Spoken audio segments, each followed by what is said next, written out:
आणखी एक मोठी बातमी आहे। विशाळगडावरील उरुसाला परवानगी नाकारली आहे। बघा, कोणत्याही पद्धतीने उरुसाला परवानगी नाही आहे।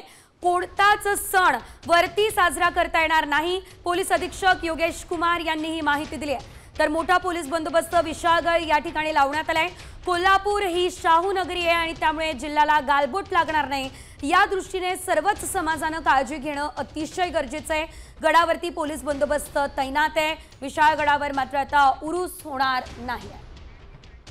अधिकची अपडेट आमचे प्रतिनिधी रणजित माजगावकर यांच्याकडून घेऊयात। रणजित, आपण पाहतोय कोणताच सण गडावर होणार नाही, काय नेमके आदेश? विशाळगडावर उरूस आहे। बकरी ईद निमित्त तिथं बकऱ्यांची कत्तल होते, कोंबड्यांची कत्तल होते। त्यामुळे या परिसरामध्ये उरुसाला कायमस्वरूपी बंदी घालावी अशी मागणी हिंदुत्ववादी संघटनेच्या वतीने करण्यात आली होती।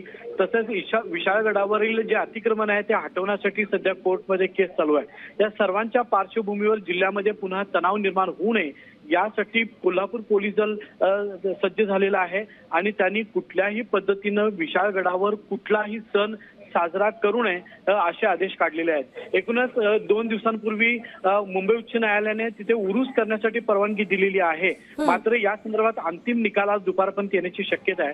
तर त्याच पार्श्वभूमीवर आज जिल्हा पोलीस प्रशासनाने संपूर्ण विशाळगड परिसरामध्ये सकाळपासूनच मोठा पोलीस बंदोबस्त तैनात केलेला आहे। तसं येत्या 2 दिवसांमध्ये तिथे लोकांची गर्दी वाढू नये, उरुसा निमित्त किंवा ईद निमित्त तिथे कुठलीही कत्तल होऊ नये याची दक्षता बाळगली जाते आणि इथून पुढे कुठलाही सण साजरा होऊ नये अशा पद्धतीचे निर्देश सध्या पोलीस दलाच्या वतीने देण्यात आलेले आहेत। निश्चितच धन्यवाद रणजित दिलेल्या सर्व सविस्तर अपडेटसाठी। तर कोणताच सण आता या ठिकाणी साजरा होणार नसल्याचं आपण पाहतोय।